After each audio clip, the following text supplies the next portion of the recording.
حضرت سیدنا عبداللہ ابن زبیر اور حضرت امام علی مقام کو ولید نے ایک آدمی اپنا بھیج کر کے بلایا کہ جاؤ دونوں کو بلا لاؤ، اس لیے کہ عبداللہ ابن عمر سے ان کو زیادہ خطرہ نہیں تھا، کیونکہ عبداللہ ابن عمر کو لوگ مسجد کی کبوتری کہتے ہیں، یعنی آپ کا زیادہ تر عبداللہ ابن عمر جو تھے وہ مسجد میں وقت گزار، بڑے زاہد تھے، بڑے پارسا، سنت رسول کے بڑے عامل تھے، حضور سیدنا فاروق اعظم کے شہزادے تھے۔ تو یہ بات بھی کہی گئی تھی ایک دوسرے خط میں کہ عبداللہ ابن زبیر کا حال یہ ہے کہ جب تک وہ موقع نہ پائیں گے وہ آگے نہیں آئیں گے۔ عبداللہ ابن عمر سے کوئی مسئلہ نہیں ہے، اس لیے کہ عبداللہ ابن عمر تو عبادت گزار آدمی، ان کی توجہ اس طرف نہیں ہوگی، لیکن امام حسین سے تھوڑا ہوشیار رہنے کی ضرورت ہے، کیونکہ وہ شیر کا بیٹا شیر ہے، ہاں وہ برداشت نہیں کرے گا کسی کی، تو اس لیے پہلے ادھر نظر زیادہ ہونی چاہیے۔ مورخین نے لکھا ہے تو ولید نے بلایا بھی امام حسین کو اور عبداللہ ابن زبیر کو، دونوں مسجد میں بیٹھے تھے، دونوں حضرات نے کہا کہ اچھا تم چلو اور ہم آتے ہیں۔ جب وہ چلا گیا قاصد نامبر چلا گیا تو عبداللہ ابن زبیر، حضرت سیدنا عبداللہ ابن زبیر اور امام علی مقام نے بات کی، دونوں میں بھی رشتہ داری تھی نا۔ حضرت عبداللہ ابن زبیر میں یہ حضرت عبداللہ ابن زبیر کون تھے؟ یہ عبداللہ ابن زبیر تھے حضرت اسما کے بیٹے، اور حضرت اسما کون تھی؟ سیدنا صدیق اکبر کی شہزادی، ٹھیک۔ اسی طرح حضرت زبیر جو تھے، زبیر ابن عوام، یہ حضور علیہ الصلوۃ والتسلیم کے پھوپھی کے بیٹے، حضرت صفیہ کے بیٹے، یعنی حضور علیہ السلام کے پھوپھی زاد بھائی تھے زبیر۔ تو پھوپھی زاد بھائی کا، جیسے حضور کے پھوپھی زاد بھائی تھے ویسے مولا علی کے بھی زبیر ابن عوام پھوپھی زاد بھائی تھے، تو پھوپھی زاد بھائی کا بیٹا، پھوپھی زاد بھائی کا بیٹا کیا ہوا؟ پھوپھی زاد حضرت زبیر جو ہے وہ پھوپھی کے بیٹے، تو پھوپھی زاد بھائی کا بیٹا کیا ہوا؟ بھتیجا ہوا۔ تو اس رشتے سے مولا علی کے اور رسول اللہ کے عبداللہ کون لگتے تھے؟ بھتیجے لگتے تھے۔ سسرال کے رشتے سے بھانجے لگتے تھے اور ددیالی رشتے سے بھتیجے لگتے تھے، تب بھتیجے لگتے تھے تو یہ رشتے میں امام حسین کے بھائی لگتے تھے، ٹھیک، یہ رشتہ تھا۔ اب بات سمجھ میں آئی؟ حضرت زبیر مولا علی کے پھوپھی زاد بھائی اور حضرت عبداللہ اس باپ کے رشتے سے امام علی مقام کے اس رشتے سے بھائی لگتے تھے، تو یہ رشتہ داری تھی۔ تو دونوں نے آپس میں سرگوشی کی کہ یہ ٹائم اس وقت ایسا کیوں ہے کہ امیر بلا رہا ہے، اس ٹائم تو وہ کسی سے ملتا نہیں۔ تو اس وقت امام حسین نے کہا ایسا لگتا ہے شاید حضرت امیر معاویہ کا انتقال ہو گیا، اس وجہ سے اس ٹائم بے وقت بلایا جا رہا ہے۔ تو عبداللہ ابن زبیر نے کہا میں تو چلا، میں نہیں رکوں گا اب مدینہ شریف میں اس سے ملوں گا ہی نہیں، اور وہ سیدھا گھر آئے اور آنے کے بعد مکہ شریف روانہ ہو گئے۔ امام علی مقام اپنے خاندان کے 50 جوانوں کو لیا اور فرمایا بے وقت تو بلایا گیا ہے، ہم جائیں گے لیکن کوئی دھوکہ نہ ہو، اس لیے تم میرے ساتھ چلو، اور اگر کوئی گفتگو ہو اور آواز تیز ہو تو تم اندر چلے آنا، ورنہ میں خود بات کروں گا۔ المختصر یہ کہ امام گئے تو وہاں مروان بھی بیٹھا ہوا تھا۔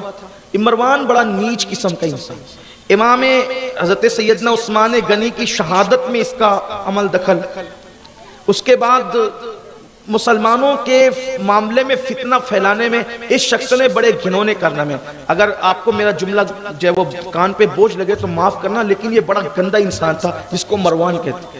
بلکہ بزرگوں نے یہ یہاں تک فرمایا کہ ہمارے آقا علیہ الصلوۃ والتسلیم کا یہ فرمان ہے کہ لوگ جو ہیں وہ بیٹے پیدا کرتے ہیں، حکم باپ پیدا کرتے ہیں، اور اس کے باپ حکم پر اللہ کے رسول نے لعنت کی تھی، لعنت مروان کے باپ۔ اور حضور علیہ السلام جنہوں نے دشمنوں کے لیے چادریں بچھائی، مروان کے باپ حکم کو آپ نے مدینہ منورہ سے باہر کر دیا تھا، شہر بدر کر دیا تھا۔ صدیق اکبر کے دور میں اس میں آنے کی کوشش کی، انہوں نے نہیں لیا، فاروق اعظم کے دور میں آنے کی کوشش کی، انہوں نے نہیں لیا، کہ حضور نے جس کو نکال دیا ہم اس کو نہیں لیں گے۔ بہرحال تو یہ حکم کا بیٹا تھا، موجود تھا، اور یہ مروان اتنا گندا انسان تھا کہ یہ مسجد نبوی شریف میں حسنین کریمین کے سامنے مولا علی کو گالیاں دیتا، یہ وہ انسان ہے، وہ وہاں موجود تھا۔ تو امام پاک نے دیکھا، ولید سے پوچھا آپ نے مجھے کیوں یاد کیا؟ تو کہا کہ امیر کا انتقال ہو گیا ہے اور یزید جو ہے وہ بادشاہ ہیں اور وہ اس کی آپ بیعت کریں۔ انہوں نے ولید نے اس کو خلیفہ کہا، میں خلیفہ نہیں کہتا اس کو، تو ایسی بات ہے کہ وہ خلیفہ تھا ہی نہیں، وہ خود ساختہ بادشاہ تھا، بادشاہ بھی بہت دل پہ پتھر رکھ کے کہتا ہوں، ورنہ اس کی کوئی اوقات ہی نہیں ہے، لیکن صرف سمجھنے سمجھانے کے لیے کوئی تو ٹائٹل دینا پڑے گا، وہ بادشاہ بن گیا ہے، آپ اس کی بیعت کریں۔ تو آپ نے فرمایا کہ مجھ جیسا آدمی یزید کی بیعت ایسے کیسے کر سکتا ہے؟ چھپ کے میں بیعت نہیں کروں گا، اگر یزید کی بیعت لینا ہے تو آپ مجمع عام میں اعلان کیجئے، مجمع عام میں اعلان کرو، جو سب کریں گے وہ ہم بھی کریں گے، اور آپ یہ کہہ کے اٹھ کر کھڑے ہو گئے۔ تو مروان نے کہا ان کو قتل کر، امام حسین رک گئے۔ آپ یاد رکھیں یہ کوئی مبالغہ نہیں ہے، بنو ہاشم کے جوان بڑے بہادر تھے، بنو ہاشم کے جوان بڑے بہادر تھے، اور پھر ان بنو ہاشم میں بھی جو مولا علی کی نسل ہے اللہ نے انہیں بہادری عطا کی، بلکہ اللہ کے رسول علیہ السلام کی حدیث ہے کہ اللہ نے اور لوگوں کی نسل سے زیادہ قریش کے اندر بہادری رکھی ہے، اور قریش میں بھی اللہ نے بنو ہاشم کو بہادری عطا کی ہے۔ اللہ پاک نے انہیں بڑا جگر دیا تھا۔ جب قتل کی بات ہے امام حسین کھڑے ہو گئے اور کھڑے ہو کر فرمایا کیا بکتا ہے، تو قتل کرے گا یا یہ قتل کریں گے مجھے؟ واللہ تجھے تو ناک صاف کرنے کا شعور نہیں ہے۔ اور جب یہ بات سنی تو ولید نے کہا حضرت آپ جائیں، اس کی باتوں میں نہ آئیں، اور اس سے کہا افسوس ہے تجھ پر کہ تو نواسے رسول کو شہید کرنے کا اور قتل کرنے کا مجھے حکم دیتا ہے کہ میں اپنی آخرت خراب کروں گا۔ آپ تشریف لے جائیں، آپ نے فرمایا ہم بعد میں فیصلہ کریں گے، اعلان کرو۔ اور اس وقت آپ نکل کر کے واپس آئے، اور آنے کے بعد آپ جو ہے وہ گھر میں بیٹھ گئے تو یہ سارے معاملات تو کچھ پتہ چلی چکے تھے گھر والوں کو۔ پوچھا کیا معاملہ ہے، تو بتایا کہ اب ہمیں مدینہ منورہ میں نہیں رہنا۔ یہ ان لوگوں کے لیے کتنی بجلی والی خبر، جیسے کسی کے نشیمن پہ بجلی گرتی ہے تو کیا ہوتا ہے، اس سے زیادہ دکھ کی خبر کیا ہوگی۔ امام اہل سنت علیہ رحمت و رضوان کہتے ہیں کہ یا قافلتی زیدی یا جلک، اے میرے قافلے اپنی قیام کی مدت کو اور بڑھا دے، رحم اے بر حسرت تشنا لبک، مورا جیا را در کے درک درک، طیبہ سے ابھی نہ سنا جانا۔ ابھی مجھے مت بول کہ تجھے طیبہ سے جانا ہے، میرا دل دھڑ دھڑ کرتا ہے یہ سن کر۔ اے میرے قافلے والو مدت قیام کو دراز کرو، بڑھاؤ، ابھی طیبہ سے جانے کی بات مجھے نہ سناؤ۔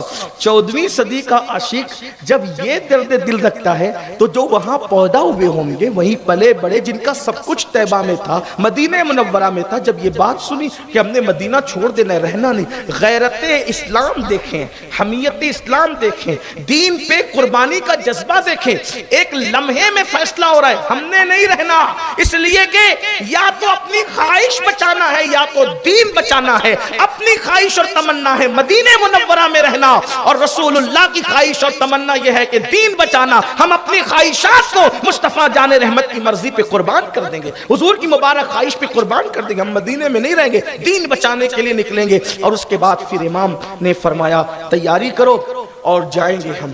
اب کربلا کون کون گیا اس میں بڑا اختلاف ہے، کون گیا کون نہیں گیا، لیکن میں حضرت مولانا استاد زمن حسن بریلوی کی تحقیق پر اعتبار کرتے ہوئے کہ ان کے گھر کے جتنے لوگ تھے سب گئے سوائے حضرت فاطمہ صغرا کے۔ یہ حضرت صغرا نہیں، یہ حضرت استاد زمن کی تحقیق۔ السلام علیکم ورحمۃ اللہ وبرکاتہ۔ میرے پیارے عزیز دوستو، بھائی اور بہنوں، جیسا کبھی آپ نے ہم سے بڑے عالم محدث اعظم و فقر اعظم یعنی سید امین القادری صاحب کے زبان سے بنات کو سماعت کے لیے میں آپ کا میزبان قاری تسبیح عالم۔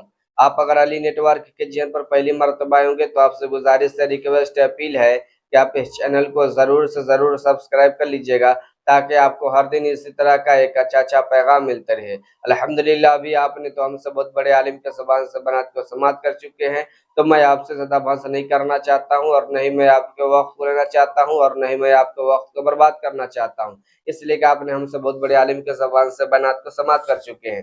تو آپ کو معلوم ہے نا کہ ابھی محرم کا مہینہ چل رہا ہے، اور 9 اور 10 محرم کی روزہ رکھنے کی بہت ہی بڑی فضیلت ہے، بہت ہی بڑا فائدہ ہے۔ آپ اگر محرم کا روزہ رکھتے ہیں، دیکھیں میں فرض تو نہیں بول سکتا ہوں، لیکن جو محرم کا روزہ ہوتا ہے یہ سنت ہے، اگر آپ محرم کا روزہ رکھ لیتے ہیں نا تو سال بھر روزہ رکھنے کے برابر ثواب ملتا ہے، اور جو چاہیے گا وہ ملے گا، آپ کی ہر دعا ہر خواہش پورا ہوگا۔ کیا آپ کو یقین نہیں ہو رہا ہے؟ تو یوم عاشورہ کے دن یعنی 9 محرم کے مغرب بعد آپ روزہ رکھیے، اور 10 محرم کے مغرب بعد روزہ کھولیے، انشاءاللہ تعالیٰ میں گارنٹی کے ساتھ کہتا ہوں کہ جو بندہ جو شخص اس روزہ کو رکھتا ہے نا، اللہ رب العزت اس کی ہر گناہ کو معاف کرتا ہے، ہر دعا قبول کر لیتا ہے۔ جب کتا روتا ہے تو اللہ رب العزت کتا کو رونے سے جنت دے دیتا ہے، تو جب اگر ہم امام حسن حسین کے نام سے فاتحہ دلائیں گے، ان کے نام سے لوگوں کو شربت پلائیں گے، اللہ رب العزت کی برگاہ میں ہم روزہ رکھیں گے، تو کیا ہمیں نہیں جنت ملے گا؟ تو آپ سے جتنا جلد ہو سکے آپ ایسے قیمتی وقت کو برباد نہ کریں، جائیے اور آپ جلدی سے جلدی روزہ رکھیے، یہ آپ کے لیے بہت ہی بڑا فائدہ ہوگا، اور محرم کا روزہ بہت ہی بابرکت اور فضیلت والی ہے۔ چلیے پھر اگلے ویڈیو میں ملتے ہیں، خدا حافظ، دعا میں یاد رکھیے گا، اس پیغام کو ثواب کی نیت سے شیئر کر دیں۔